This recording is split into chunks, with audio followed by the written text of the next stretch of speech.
Good afternoon, everyone. For Telesur English, I'm Cody Weddle in Caracas, Venezuela. We begin today with news that Venezuelan President Nicolas Maduro has wrapped up his visit to OPEC member countries and other allied governments.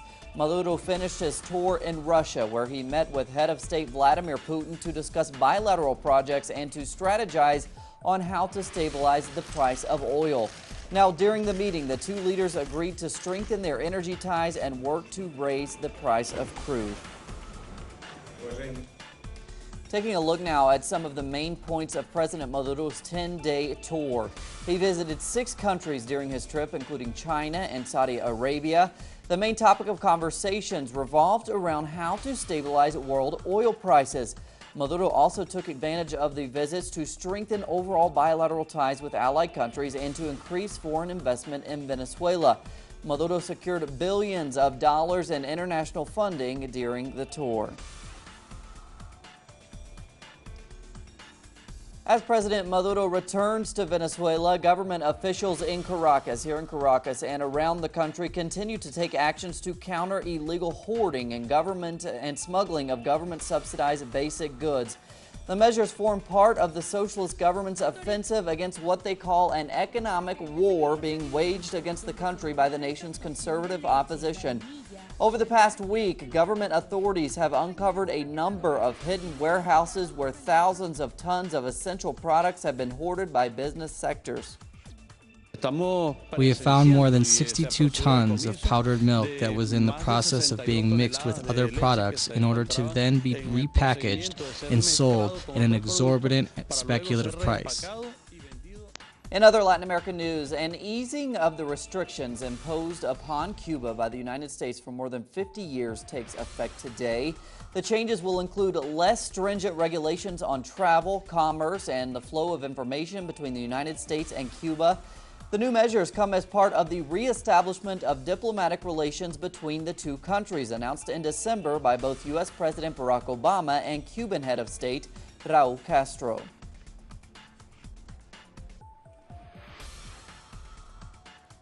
According to a 60-page document from the U.S. Treasury Department, the changes in restrictions will include an increase in the amount of money that can be sent to Cuba in the form of remittances. Family members will now be able to send up to $2,000 every 4 months. Tourism regulations to the Caribbean island will also be eased for U.S. citizens and will include the elimination of spending limits that had previously been in place. U.S. telecommunications firms will now be able to work in Cuba, as will financial institutions, which will be permitted to open accounts in Cuban banks. And finally, emergency shipments of goods from third-party countries that cross through the United States will not be subjected to the 180-day waiting period that had been in effect. In celebration of 8 years of Ecuador's citizens' revolution, the government has launched a new cutting-edge university. It's part of what the President Rafael Correa is calling Ecuador's Year of Innovation. Here's our correspondent Liz Sherfius. Marking 8 years of the Citizens' Revolution and beginning 2015 with strong footing as the declared Year of Innovation, the recently inaugurated Technology University Yachay hosted the Innopolis International Science and Technology Fair. Ecuadorians at the forefront of innovation were able to share their projects and experiences with panelists and guests from more than 8 countries as fundamental actors working to diversify the country's economy to one based on human talent. The best way to grow an innovation economy and ecosystem is to learn from each other, is to not assume that you have to do it all yourself. The fact is that some of the best lessons and tools we have for building these ecosystems. By hosting the Innopolis events from January 15th to 18th, Ecuador is positioning itself as a leader of regional technological cooperation and integration. If we have technological development and innovation, if we are the vanguard of this technological development, it will be possible for our country, for the countries of Latin America, to truly sustain growth. With the creation of the Yachay University, along with 3 other universities, 4 times the investment in public education, and the creation of 2,000 scholarships for students to study in the best universities around the world, President Rafael Correa told crowds at the celebration, coinciding with the Innopolis Fair, that Ecuador has worked to create a strong knowledge base and has heavily invested in education to move forward with the citizens' revolution. Making knowledge a public good, investing in human talent. This will not only make us more prosperous, but more fair. We're going to make new and better products, multiply our talents, create with you a non-material base that guarantees good living. This is true freedom. Bringing more than 1 million people out of poverty since 2007 and putting people and progress over profit, Ecuador is moving away from the historical extractivist model and will continue nurturing one based on human capacity for innovation and technological development under the citizens' revolution. Liz Scherfius, Telesur, Ecuador. Liz Scherfius reporting from Ecuador. To Peru now. Peruvian youth continue to demonstrate in the capital Lima over a new labor law that they say will strip them of working rights. Violent clashes broke out between protesters and police in the Peruvian capital on Thursday. 20 people were arrested and at least 16 police officers were injured in the confrontations. The demonstrators are denouncing Peru's new labor law, which will strip benefits, Social Security, and vacation time for workers under 25 years of age.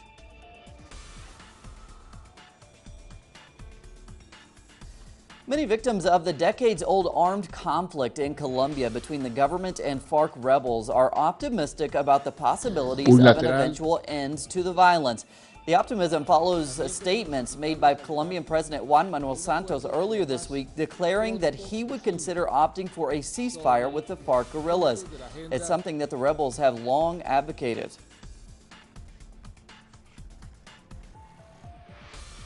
Families of the more than 40 missing students from Ayotzinapa in Mexico are demanding that the Attorney General's office open new lines of investigation into the case. The demands come in response to the Mexican government's announcement that all leads in the case have been exhausted. At the same time, authorities in the state of Guerrero say that the situation in the state will present difficulties for elections scheduled for June. For the latest on the situation in Mexico, which continues to develop, we go once again to our correspondent there, Clayton Kahn. The unprecedented agreement by Mexico's federal authorities and military to open up army bases to be searched by members of the National Commission on Human Rights and families of the disappeared 43 Ayotzinapa students continues to dominate headlines after the announcement was made earlier this week. Now, the decision comes after authorities met with the families of the students who on Monday protested and clashed with military police at the gates of the 27th Infantry Battalion base in Iguala, Guerrero, the same city, as we recall, where the students were disappeared by police. Although the authorities announced on Wednesday that their lines of investigation in the case had been exhausted, the students, families, and survivors of the September 26th attack demand that the Army's involvement be investigated, especially since the military has been inculcated in human rights abuses and extrajudicial murders in recent years amid Mexico's so-called war on drugs. This is Clayton Kahn reporting for Telesur here in Mexico City. Thanks once again to Clayton. The country of Bolivia has seen a marked increase in employment since the election of President Evo Morales. That's according to Labor Minister Daniel Santalla. Santalla says Bolivia has generated 500,000 new jobs in both the private and public sector since 2006. Santalla attributes the increase in employment opportunities to President Morales' policy of social spending and investment.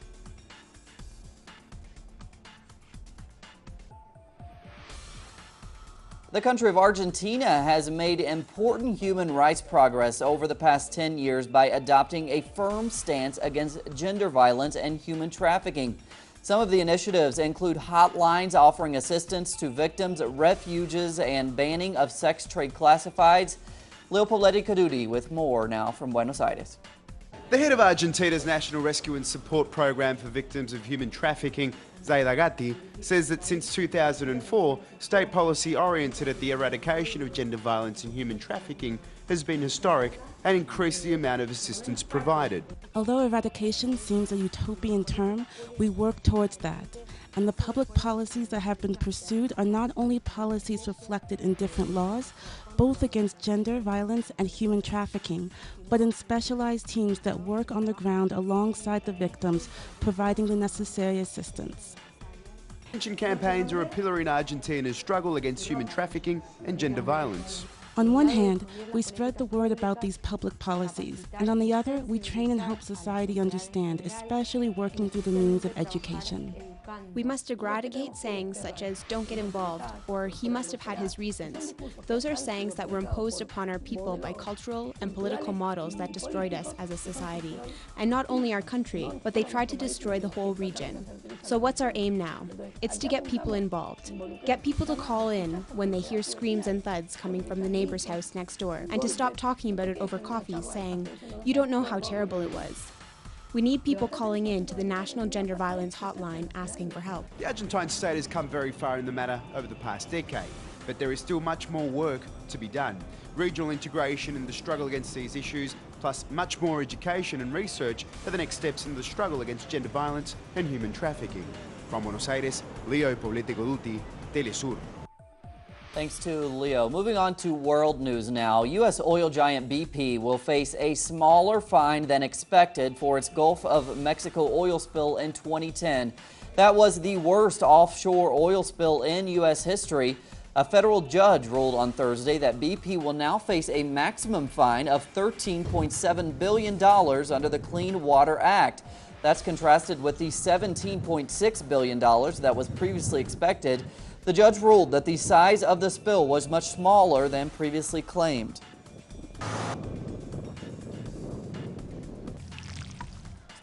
The Syrian state news agency has attacked U.S. military plans to train and equip Syrian rebels.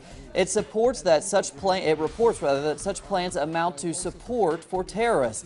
U.S. officials met Syrian opposition leaders this week to discuss a new plan to send more than 400 troops to train rebels and defeat the Islamic State group. Reports indicate that the Islamic State group receives funding from U.S. allies, including Saudi Arabia, Kuwait, and Qatar. Among other problems, have escalated. Also in Syria, UN aid workers have started delivering food to tens of thousands of people trapped in the besieged city of Homs. UN officials say they struck an agreement with the rebel group holding the city, but did not give further details. At least 3 convoys will be sent into the area carrying enough food for 75,000 people for 1 month. Chinese officials have announced that since September, police have arrested more than 60,000 people for drug-related crimes. They've also seized more than 11 tons of narcotics across the country. The move is part of a major anti-narcotics campaign to crack down on the growing methamphetamine use in the country, which includes ecstasy and ketamine. In Pakistan, a demonstration turned violent as police fired tear gas and a water cannon at some 200 protesters gathered outside the French consulate. They were demonstrating against the satirical magazine Charlie Hebdo. Photos of the magazine's controversial portrayal of the Prophet Muhammad were circulated worldwide after the magazine's head office was attacked last week. In France, a gunman took 2 people hostage on Friday in a post office in a suburb northwest of Paris. The gunman has since surrendered to police and the hostages were released unharmed. The man has not been identified. Officials, however, have said he had a criminal record. In Belgium, officials have announced that they have foiled an elaborate plot by Islamic extremists to murder police officers. 15 suspects were arrested and 2 gunmen were killed Friday after several police raids in Brussels and Verviers. According to officials, the raids came within hours or days of the group's planned attack. There is no evidence that the planned attacks were in relation to the deadly attacks in Paris last week. The United Nations has released a new statement showing grave concern for the Israel-Palestinian conflict. It says that the 2 sides are contributing to a, quote, ever-widening trust deficit. After a draft peace resolution failed to pass in December, Palestine has signed several international accession treaties while Israel has frozen Palestinian tax revenues. At the same time, Palestinian leader Mahmoud Abbas has asked the Arab League to provide safety net spending after Israel froze over $100 million in Palestinian tax revenues. Abbas also asked the Arab bloc to help with a new bid to the UN Security Council to end the Israeli occupation of the West Bank after a similar bid was rejected last month. To the United States now, demonstrations erupted in several major cities on Thursday, marking Dr. Martin Luther King's birthday. Protesters took to the streets in New York and Boston, where they shut down a major interstate, resulting in dozens of arrests. Anti-discrimination protests have erupted across the U.S. since the police killings of black men Michael Brown and Eric Garner last year. On a lighter note, we go to Brazil and a look towards next month's Carnival celebrations. Preparations are underway for the world-famous Carnival parades in Rio de Janeiro as samba schools prepare for the extravagant floats, costumes, and dancers. With just 1 month before the celebration, city workers are busy preparing the Samba Stadium, the Sambadrome as it's called. On 4 consecutive nights before the start of Lent, the venue will host some 90,000 revelers from all over the world. Plenty more on those stories and others at our website. Check it out, telesurtv.net/English. For Telesur English, I'm Cody Weddle. Have a great weekend.